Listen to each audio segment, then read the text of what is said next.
Espero que se encuentren muy bien. Los saludo con gusto. Me gustaría explicar el motivo de mi ausencia en estos últimos meses en el canal. Sin embargo, considero que sería mejor hacerlo en un propio video, en un mejor espacio que este. ¿Cuál ha sido el motivo de mi regreso? No podía ser otro que el estreno de The Odyssey, La Odisea, la nueva película de Christopher Nolan, una de las más esperadas de este año. Christopher Nolan es uno de mis directores favoritos y me atrevería a decir que la mayoría lo consideramos dentro del top 3 de los mejores directores, por lo menos de este siglo, si no es que de toda la historia. Obviamente los gustos se rompen en géneros y cada quien tendrá a sus favoritos, pero me atrevo a decir que Christopher Nolan es un must y obviamente ni yo, ni tú, ni nadie se iba a querer perder el regreso de este titán del cine después, en especial después de haber conquistado prácticamente todo con Oppenheimer. Eh, este video va a estar grabado un poco diferente porque regularmente aterrizo todas mis ideas en palabras, en un guión que medito varias veces, que ensayo varias veces, pero con esta película en particular quiero hablar un poco más desde el corazón, o sea, desde la mirada del cinéfilo que ya tuvo la oportunidad de ver la película dos ocasiones y que independientemente del formato fueron igual de disfrutables e igual de increíbles esas dos ocasiones. Me gustaría hacer como hincapié en eso. Ya he leído algunas cosas, obviamente había mucha expectativa, las controversias no empezaron a surgir a partir de este jueves que se estrenó la película, sino que desde que se anunció el proyecto empezaron a salir quienes iban a formar parte del elenco, desde ahí estaba la controversia, en fin, todas las situaciones que evidentemente uno no puede pasar por alto y más porque estando en este medio y al pendiente de todo, lo tiene que conocer, lo tiene que leer y hasta incluso yo diría lo tiene que tolerar concretamente de las opiniones acerca de lo bueno, lo malo, lo raro, lo que pudo haber sido mejor, lo que ya no se le puede perdonar. En fin, me parece que hay muchas posturas. Sin embargo, sí debo decir que me ha sorprendido el criterio uniforme prácticamente en el que la película ha sido recibida, más porque estamos viviendo una época, ya por no decir un año, donde lo que más pasa es que a la gente se divida, a la gente no le gusten las cosas y no estoy diciendo que con eso los espectadores estén viendo mal las cosas, básicamente a veces todo se reduce o todo se resume a que sí, en efecto, la película tiene carencias, la película es mala, la película no funciona como uno lo esperaría, las expectativas, los trailers, al final cuando ves la película te terminas desencantando con el resultado final que ves, pero con The Odyssey, con esta película, con la Odisea, pasa algo muy particular y es el cómo, obviamente adaptando lo que es un tótem de la literatura, como es la Odisea, este compendio de anécdotas de Homero, que también es muy asociado y casi como la continuación o como un espejo, por decirlo de alguna manera, de la Ilíada, son referencias culturales, son referencias literarias que todos tenemos más allá de que hayamos leído las obras o no. Son nombres, son personajes que más o menos los tenemos aquí muy presentes y obviamente cuando alguien se atreve a adaptarlos, de traerlos, de sacarlos de las páginas de los libros, las opiniones pueden irse por todos lados y te vas a encontrar desde el criterio de la gente que leyó el libro y que obviamente no quedan tan fascinados con la película, la gente que sí, que queda más fascinada con la película, o en mi caso particular, gente que aunque conoce la existencia de las obras originales, de alguna manera, a pesar de que hacemos el intento, pues llegamos a la película, ¿no? O sea, hacemos el intento por leer los libros, por obviamente tener ese background que enriquece la experiencia ya cuando ves la película, pero al final me parece que también gana más la parte cinéfila. Si bien debo de admitir que tiene como un año que yo he empezado a leer libros, principalmente impulsado porque muchos son películas o porque se van a hacer películas de los libros.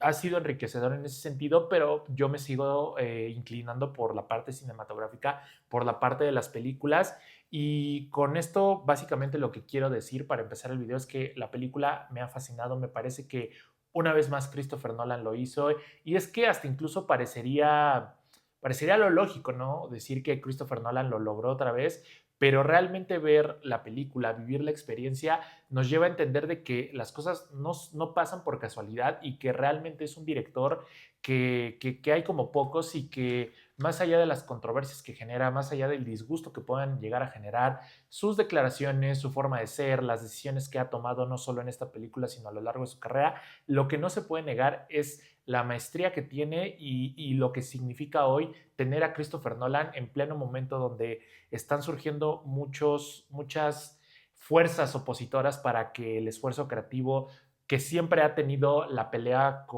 porque se reconozca, porque se le dé el valor necesario, ahora es muchísimo más difícil afrontar esa batalla, sobre todo lo digo yo porque estudié comunicación, porque me especialicé en cine en general, ya sin meter muchos detalles personales. La película me ha encantado, me parece que vamos a seguir hablando de la película un rato más, pero desde ahora yo digo que independientemente de cuál sea la última palabra, si es que llegamos a cansarnos de hablar de esta película de Christopher Nolan, esto va a pasar a la posteridad, ya es un hecho. Y justamente con esta película experimenté lo que es escribir a mano. Aquí tengo la pluma y aquí tengo las notas de lo que fui escribiendo, porque fueron como muchas ideas que todavía tengo que darle forma para que la reseña quede bien conformada. Pero vaya, la película es alucinante, es visualmente poderosa, tiene momentos que te quitan el aliento, estás al borde del asiento, por más que dura 3 horas, no la sientes larga y bueno, ahorita entraré en más detalles, pero como siempre vamos a empezar por el principio, es de qué va esta historia. Vaya, han pasado 20 años desde que la guerra de Troya terminó y más bien no, el reino de Ítaca sufre y resiente la ausencia de su monarca Odiseo, quien fue uno de los héroes de esta batalla. En especial su hijo Telémaco y su esposa Penélope ven con peligro que su ciudad va a caer si es que Odiseo no regresa, pero lo que no saben es que Odiseo está viviendo un viaje donde posiblemente regresar no sea lo más importante o donde el regreso no va a ser fácil llegar a ese momento. A grandes rasgos, muy burdamente acabo de decir de qué va la Odisea. Y es que aquí me gustaría volver a uno de los diálogos, que puede ser obviamente uno de los talones de Aquiles de Nolan, haciendo referencias, y es: no trates de entenderlo, vívelo, siéntelo. Sé que eso es básicamente como muy ambiguo para lo que puede representar una película, más cuando estamos hablando de producciones de más de 100 millones de dólares, que obviamente implica un gasto levantarlas, pero lo cierto es que lo cierto es que The Odyssey es una experiencia alucinante por donde se quiera ver. El tono, las actuaciones, la banda sonora, la fotografía. Me parece que aquí Nolan una vez más junta al mejor equipo posible para no solamente entretenernos y mantenernos ahí en el asiento sin querer siquiera ir al baño aunque tengamos ganas, sino que también termina moviendo fibras emocionales que independientemente de que tengas como tus puntos de vista, tus observaciones, tus sugerencias de qué hubieras cambiado, cómo te hubieran gustado las cosas, no quedas indiferente.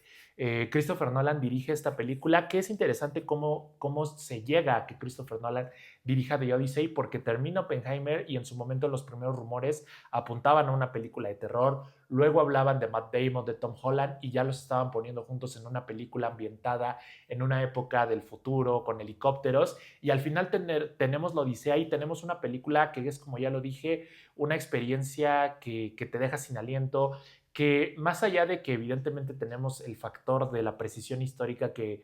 te puedes ir a internet, te puedes ir con gente que obviamente ha estudiado la historia universal, la historia de Grecia, y te puedes ir literalmente eso no pasó, literalmente este material, esto no existía. Me parece que al final ese argumento no tendría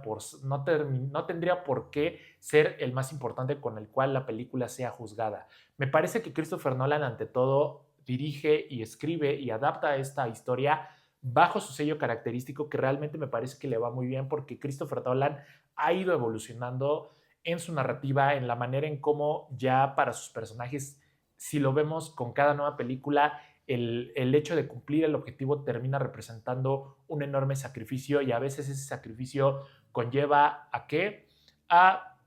perder un ser querido, a crear el arma que termina destruyendo a la humanidad, o como en este caso para Odiseo termina siendo lo que condena también a una sociedad que en su momento estaba considerada como el esplendor de la especie humana en su momento.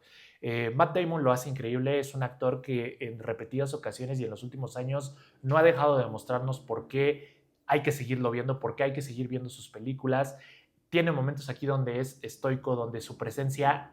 llena todo el plano, donde estamos ahí y entendemos esta parte de ser el espíritu combativo, pero que al final se topa con pared y termina cediendo y termina también reflejando esa vulnerabilidad. Y me parece que él lidera el reparto y en general sostiene la película. De ahí me parece que con los actores, con el resto del elenco, habría que pues sí irnos uno por uno para ver al final qué tanto funcionan o qué tanto quedan a deber en cuestión de tener a esos nombres. Por ejemplo, me atrevería a decir que aunque Tom Holland sí entrega, en momentos entrega pinceladas de lo que él es como actor fuera de los proyectos como Spider-Man, etcétera, todavía está en vías de encontrar ese proyecto, ese momento donde lo veamos en su máximo potencial. Aún así, para mí fue refrescante verlo. Actores con ya más que tablas comprobadas como Anne Hathaway, como el propio Robert Pattinson, que aquí vaya que disfruta enormemente interpretar antagonistas descarados, cínicos, que realmente pues odias desde el principio, no lo puedo decir de otra manera. Tienes esos actores que cumplen esa función y de ahí podemos irnos miembro por miembro del elenco, encontrando qué aportan a la película. En general, pues tenemos nombres como John Bernal, como Himesh Patel, entre otros más. Mis favoritos a nivel personajes secundarios fueron Samantha Morton y John Leguizamo, espero haberlo pronunciado bien. Samantha Morton, de seguro ya lo han escuchado, tiene una de las secuencias de la película y posiblemente del año, una secuencia donde Nolan pues nos sorprende entregando unos momentos realmente aterradores, unos momentos que te hacen bajar la mirada, incluso no querer ver, que también a nivel sonoro te hacen eso, ¿no? Experimentar el terror. Samantha Morton está increíble en toda esa secuencia. Y por el otro lado, John Leguizamo, que posiblemente lo recordemos por ser Aurelio en la saga de John Wick en las dos primeras películas, también verlo caracterizado, ver también a veces su nivel interpretativo que llega a una emoción muy, muy interesante. Son mis favoritos. De ahí, me parece que a diferencia de Oppenheimer, donde literal veíamos como a un rostro conocido y sabíamos su nombre y decíamos, este es Jack White, este es Dan Dehan, este es Rami Malek, este es en fin, o sea, me parece que aquí, aunque evidentemente los rostros son conocidos, no llegan a distraer tanto e incluso temas como lo que fue controversial, como el cast de Lupita Nyong'o como Elena o del propio Elliot Page como un personaje que en su momento iba a ser Aquiles, pero termina interpretando a Antino, quedan a segundo nivel. Y de hecho, en el caso de Elliot Page, tiene también una de las secuencias de la película donde realmente su actuación combinada con la fotografía, con la atmósfera, con la banda sonora, terminan regalándonos un momento fascinante. Esta película eh, tiene algo y muy, muy particular y es el cómo lo que en su momento, incluso por lo que sabíamos, aunque no conociéramos el libro o lo hubiéramos visto en otras películas, lo que por muchos años asumíamos como una de las mayores victorias en la historia, tal vez no de algo que se pudiera comprobar, porque esto de las guerras de Esparta, de Troya, la propia Odisea es ficción, en parte sí inspirada por cosas que pasaron, pero que al final no podemos decir que de esa manera, que lo que nosotros concebíamos como el mayor triunfo o uno de los mayores triunfos, una muestra de inteligencia por construir la trampa perfecta para poder ganar la victoria, realmente aquí Nolan quita todo eso que incluso yo me atrevería a decir Hollywood lo ha manejado por muchos años y es el cómo cuando ambientas una película en una época antigua tratas de darle el espíritu triunfalista, tratas de darle el espíritu épico de héroes, de leyendas, de cómo se forjaron, o sea, pienso mucho en el último diálogo que precisamente dice Sean Bean en Troya, peli del 2004 me parece, donde él interpreta a Odiseo que dice que cuando me recuerdan digan que yo viví en los tiempos de Héctor, domador de caballos, en los tiempos de Aquiles, el gran luchador. O sea, realmente la película termina así, ¿no? O sea, siendo como una celebración. Y aquí Nolan quita todo eso. Aquí Nolan te muestra las consecuencias de la guerra, te muestra realmente lo que implica la odisea, ¿no? Como es esa palabra que muchas veces utilizamos nosotros para decir que tuvimos que cruzar cielo, mar y tierra para poder conseguir algo, para poder llegar a un lado. No le hace honor a esa palabra. De la O hasta la A, vemos realmente por qué la Odisea fue una Odisea. En ese sentido está muy bien. Y en general es eso, le quita ese tono grandilocuente, ese tono tan, como les digo, tan triunfalista, tan que se celebra lo épico y elige el camino de literalmente ver cómo el hombre que fue el artífice de la mayor victoria hasta ese momento termina lleno de remordimiento, termina añorando sobre todo su hogar y cuestionándose si realmente hay redención, ¿no? Si realmente lo que hizo fue por un bien, por más que la victoria se haya conseguido, y es algo que definitivamente es refrescante, y lo digo más porque previo a ver la Odisea, realicé un maratón, que quiero mandar un saludo a un amigo, Dani, te mando un saludo, inspirado por este amigo que empezó a ver películas como Troya. Yo vi también 300,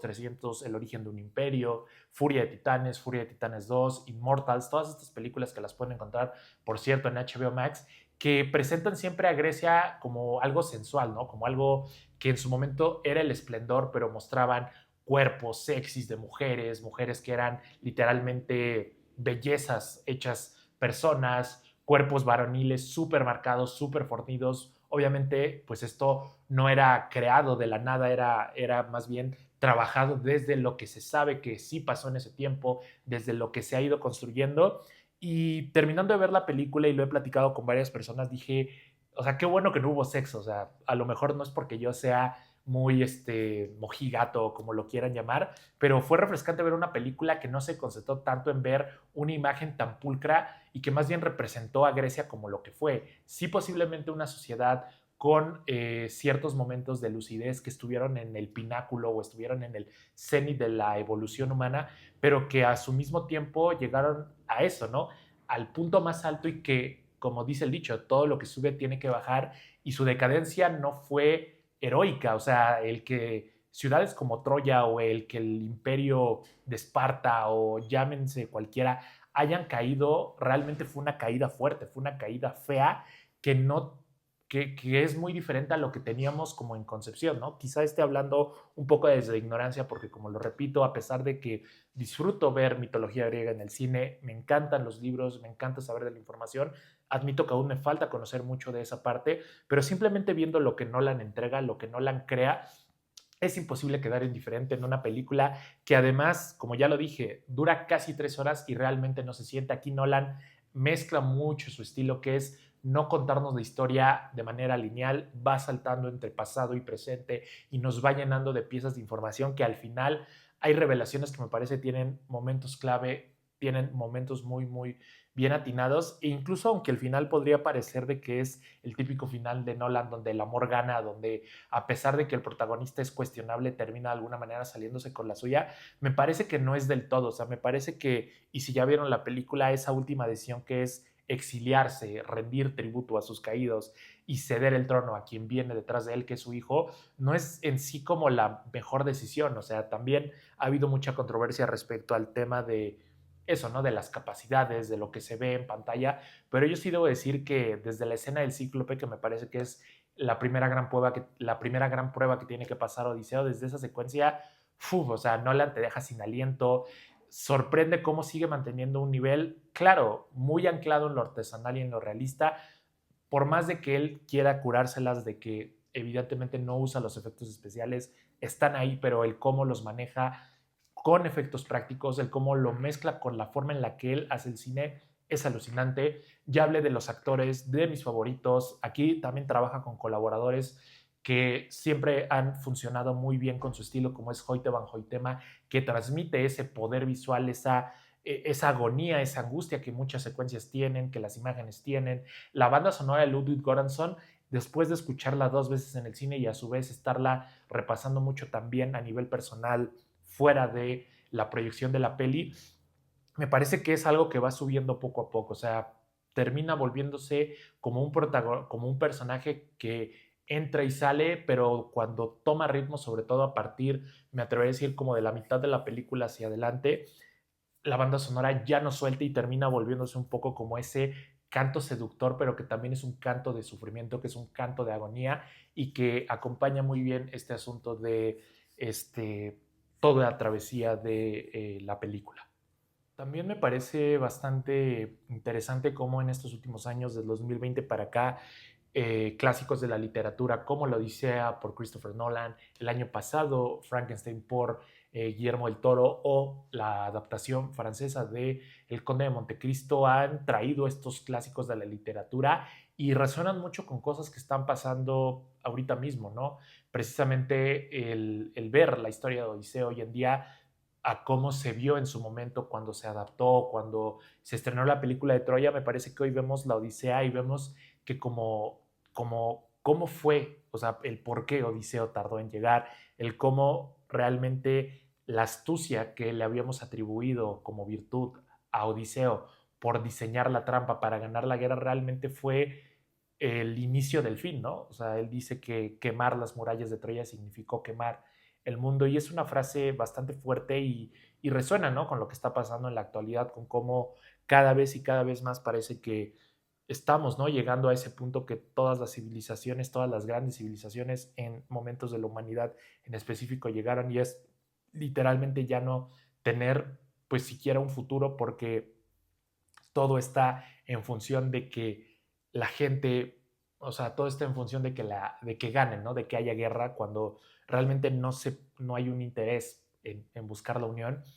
Y son interesantes estas perspectivas. Nolan me parece que también ya lo hacía con Oppenheimer al contar la historia de un personaje que básicamente es como la alegoría, como la referencia de la mitología griega, de cómo Oppenheimer fue Prometeo, fue el que le robó el fuego a los dioses y se lo dio a la humanidad y con eso prácticamente lo acabó. Ese es el juego de espejos entre Oppenheimer y The Odyssey. Se sienten en ese mismo sentido películas grandes, películas de las que Hollywood sabe hacer muy bien, pero que te ofrecen algo más que entretenimiento. Y ese es un punto con el que ya casi quiero ir terminando, el cómo en este tiempo puede existir la pregunta si realmente vale la pena todavía seguir apostando por películas de esta manera. Y lo digo porque nada más y nada menos este año los blockbusters y en general las grandes producciones se han topado con difíciles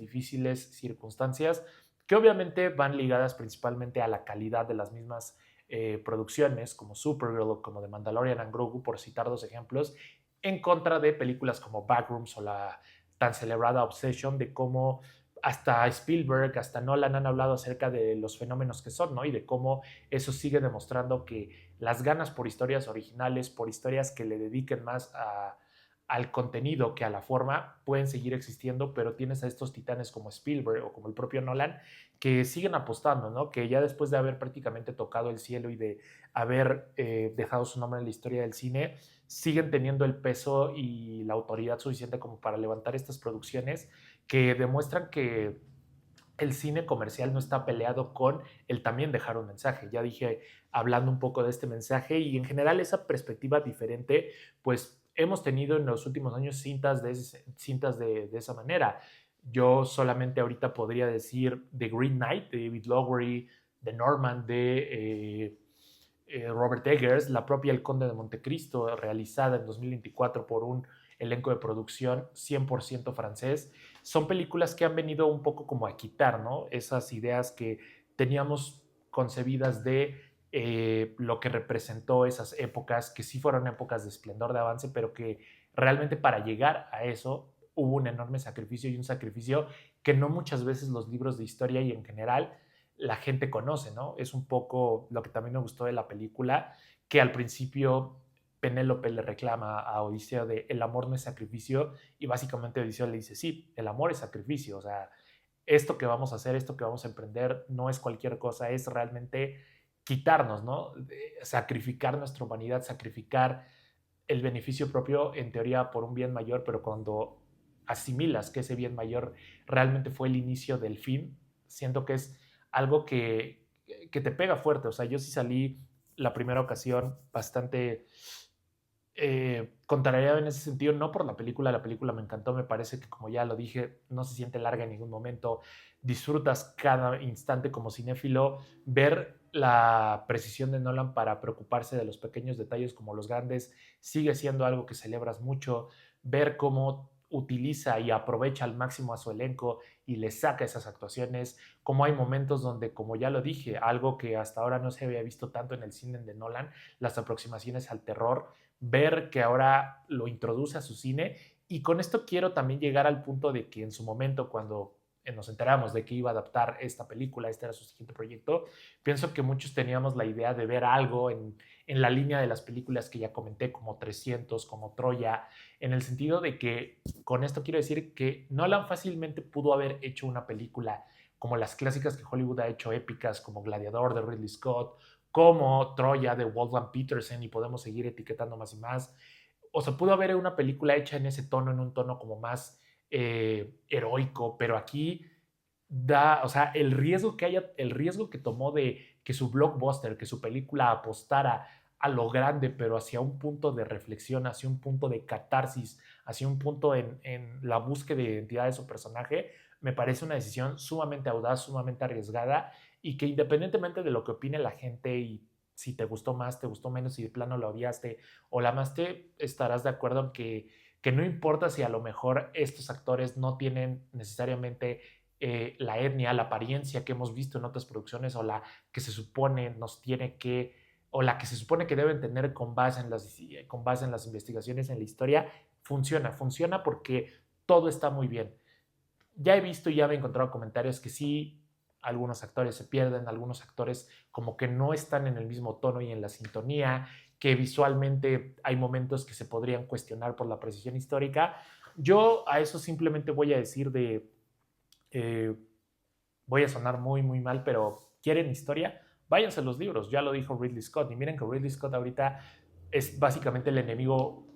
público número uno de los historiadores y un poco también de los cinéfilos por también tener estos, vamos a decir, aires de grandeza de que no importa si es precisamente histórico o no, él va a hacer su película y le importa poco la historia. O sea, yo pienso que es algo que te puede funcionar tanto como para que destaque tu película,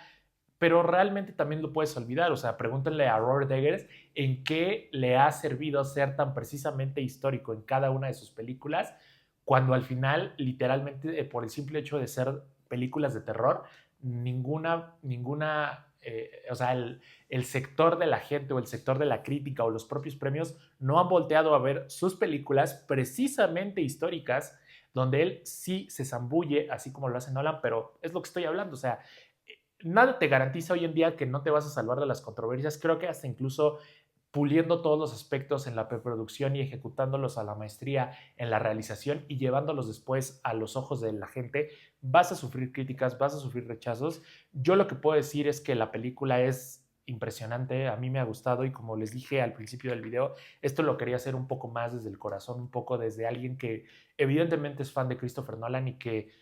yo no he visto una mala película de él. Claro, hay películas que no disfruto tanto o que las veo no tan seguido como otras, como su trilogía de Batman, como Inception, la propia Interstellar, pero por ejemplo, yo soy un gran defensor y un gran fan de Tenet. A mí Tenet me parece una película bastante interesante, sí con sus temas de confusos, sí quizá con sus actuaciones planas, como lo quieras ver, pero que al final Christopher Nolan sigue impulsando los límites del cine y que si bien a lo mejor puede pecar de arrogante, puede pecar de ser demasiado soberbio al decir que él lo hace todo de manera artesanal cuando evidentemente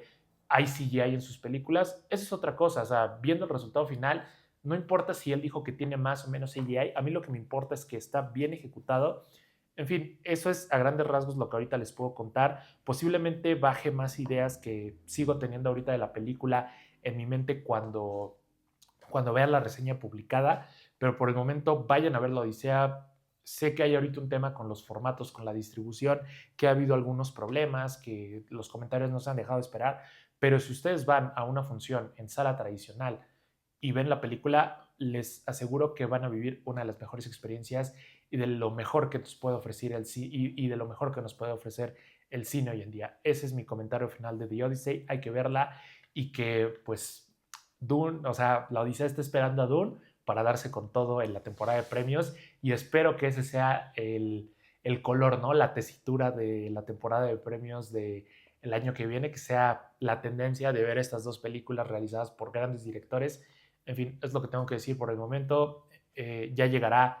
el video donde les hable de toda esta ausencia, pero hoy encontré un gran motivo para regresar, así es que vayan a ver la película, no se la pierdan, cuéntenme qué les parece. Yo es lo que tengo que decir, como les digo, un poco más surgido de esta letra nada, nada elegante. Esta es lo que les estoy compartiendo, un poco diferente a los videos anteriores, pero lo más importante es que vean el cine y que lo juzguen por ustedes mismos. Así es que muchas gracias por estar aquí, gracias por seguir estando al pendiente también del resto del contenido y en general, gracias, gracias, gracias. Nos estamos viendo en el siguiente video, ya no me voy a tardar mucho, hasta la próxima.